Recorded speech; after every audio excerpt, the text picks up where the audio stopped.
बिस्मिल्लाहिर्रहमानिर्रहीम अस्सलाम वालेकुम। अल्लाहुम्मा सल्लि अला मुहम्मदिन व अला आलि मुहम्मद कमा सल्लैता अला इब्राहीम व अला आलि इब्राहीम इन्नका हमीदुम मजीद।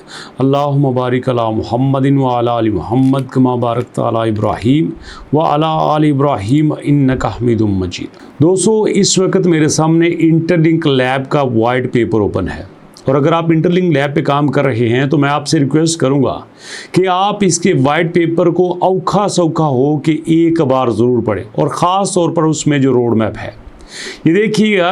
इनकी रोड मैप में जो बड़ी इंपॉर्टेंट चीज़ है वो है इनका 5 ईयर्स का रोड मैप। पहले ये बात करते हैं 2025 के हमारे माइलस्टोन क्या हैं।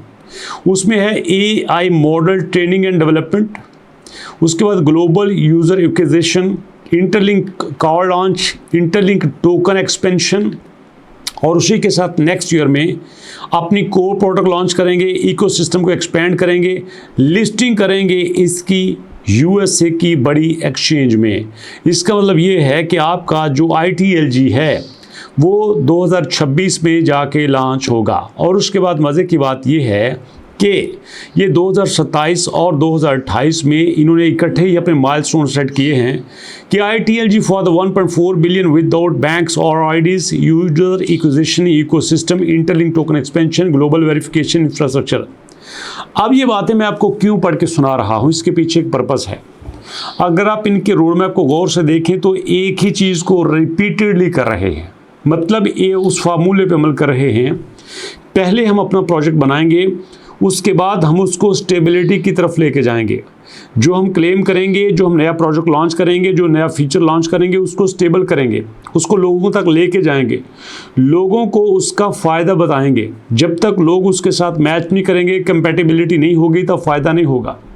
अब बेशुमार ऐसे प्रोजेक्ट हैं जिन्होंने अपने ऐसे फीचर मुतारफ़ करवाए हैं कि अगर रियल वे में उनके ऊपर अमल हो जाता तो शायद उन प्रोजेक्ट की किस्मत बदल सकती थी, लेकिन कम्युनिटी के लैक ऑफ इंटरेस्ट की वजह से वो सारे के सारे फीचर्स, वो सारे के सारे प्रोजेक्ट फ्लॉप होने के करीब हैं।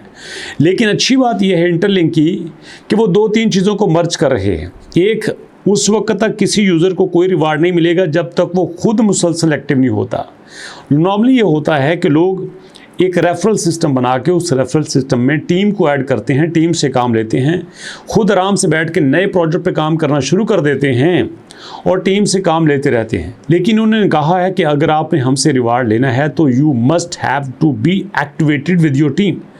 आप जब तक अपनी टीम के साथ एक्टिवेट नहीं होंगे, एक्टिव नहीं रहेंगे, काम नहीं करेंगे, तो आपको भी उसका रिवार्ड नहीं मिलेगा। दूसरा, जितना भी ये काम कर रहे हैं AI बेस कर रहे हैं और अपने सारे सिस्टम को यूज़र के डाटा के मुताबिक ट्रेंड कर रहे हैं, ताकि जैसे कम्युनिटी उसके साथ बिहेव करेगी वैसा इनका सिस्टम ट्रेंड करेगा।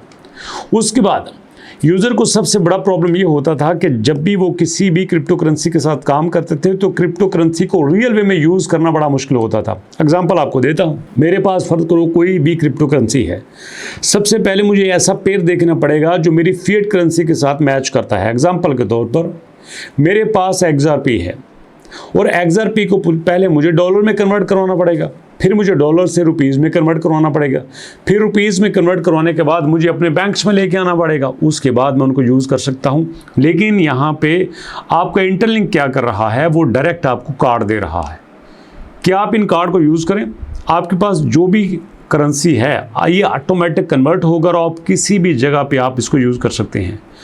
और मैं हैरान हूँ कि ये किस तरह काम कर रहे हैं। ये स्टार्ट में ही अपनी 50% जो सप्लाई है उसको बर्न कर रहे हैं। कल मैं इनके ट्विटर के अपडेट्स पे देख रहा था कि वहाँ पे इन्होंने अपने 60 मिलियन जो टोकन्स हैं वो बर्न किए हैं, 60 मिलियन टोकन, और कहते हैं हमारा टारगेट ये है कि हमने 6 बिलियन टोकन बर्न करने हैं। टोटल इनकी सप्लाई 13 बिलियन हो चुकी है। इनकी टीम ने, इनके यूज़र ने 13 बिलियन कॉइन माइन कर लिए हैं, उसमें से 6 बिलियन बर्न करके अपने यूज़र के लिए इतना डिफ़िकल्ट अप्रोच करना चाह रहे हैं कि जो भी इसको ले उसको पता लगे मैं कोई चीज़ ले रहा हूँ। ऐसा ना हो कि पॉइंट के बाद ज़ीरो ख़त्म होने को ना आए, बल्कि जब यूज़र लें तो उनको पता हो कि डेली बेसिस पे हमारी प्राइस इंक्रीज़ हो रही है, कम्युनिटी साथ रहे और बड़े इन्वेस्टर को भी साथ लेके चल रहे हैं। ये कुछ शॉर्ट सी अपडेट थी जो मैंने इनके वाइट पेपर के हवाले से दी। अगर आपको अच्छी लगी तो भैया कमेंट सेक्शन में बताइए। जेन्युइन और ऑथेंटिक वे में इन्हीं के डॉक्यूमेंट से, इन्हीं के वाइट पेपर से फिर नेक्स्ट वीडियो मुलाकात करेंगे। तब तक के लिए अल्लाह की अमान।